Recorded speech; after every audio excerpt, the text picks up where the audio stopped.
हाँ,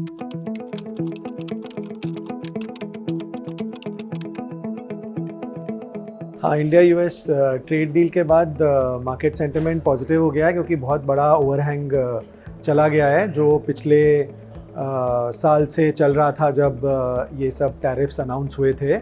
और इसके वजह से इमीडिएट लार्जर इम्पैक्ट टेक्सटाइल्स और ऑटो कंपोनेंट्स पे आने का चांसेस है, क्योंकि उसी का ज़्यादा कंट्रीब्यूशन है of exports to the US, और उन पे सबसे ज़्यादा इम्पैक्ट आया था, तो वो अब हट जाएगा।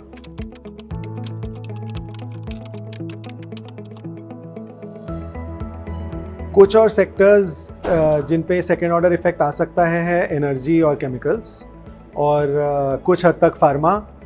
Energy, chemicals, import export opportunities के वजह से कहीं पे अपॉर्चुनिटीज़ बढ़ेंगी, कहीं पे प्राइसिंग आपकी बेटर होगी। जो आप एनर्जी में आप यूएस से कुछ नेचुरल गैस और कुछ और चीज़ें हमें सस्ती मिल सकती हैं। और फिर एक सेकेंड ऑर्डर इम्पैक्ट है फार्मा का, क्योंकि रुपी डिप्रिसिएशन जो हो रहा था वो थोड़ा स्टेबलाइज होने का चांसेस है, जो कि आज थोड़ा सा हुआ भी है। तो वो अगर स्टेबल रहेगा तो फार्मा पे उसकी वजह से पॉजिटिव इम्पैक्ट आ सकता है। अपार्ट फ्रॉम आईटी फार्मा में ये रुपी का इम्पैक्ट आता है।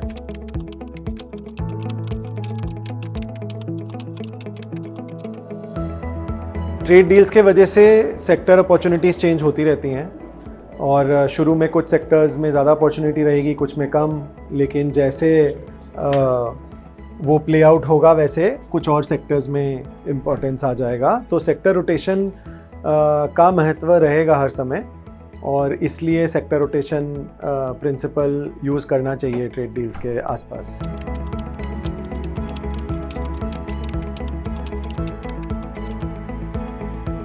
इन्वेस्ट लॉन्ग टर्म स्टोरी के हिसाब से करना चाहिए, क्योंकि इंडिया की लॉन्ग टर्म ग्रोथ स्टोरी तो इंटैक्ट है ही, और मैक्रो भी काफ़ी स्ट्रॉन्ग हो गया है। अर्निंग्स ग्रोथ डिसअपॉइंटमेंट्स थे पिछले 1-1.5 साल में, जो ऑन द मार्जिन जो एक्चुअल डेटा आया है पिछले क्वार्टर का और इस क्वार्टर में अभी तक, वो मार्जिनली बेटर है पहले से।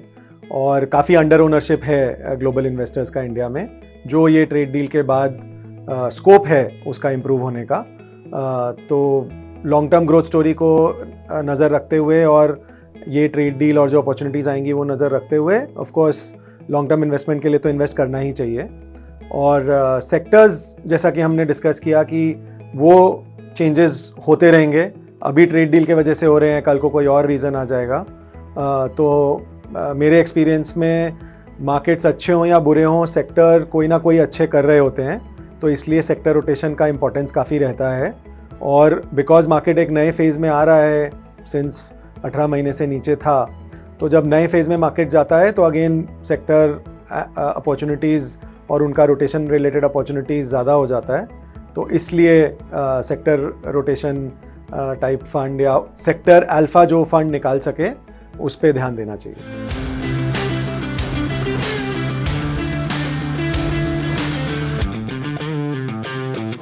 Mutual fund investments are subject to market risks.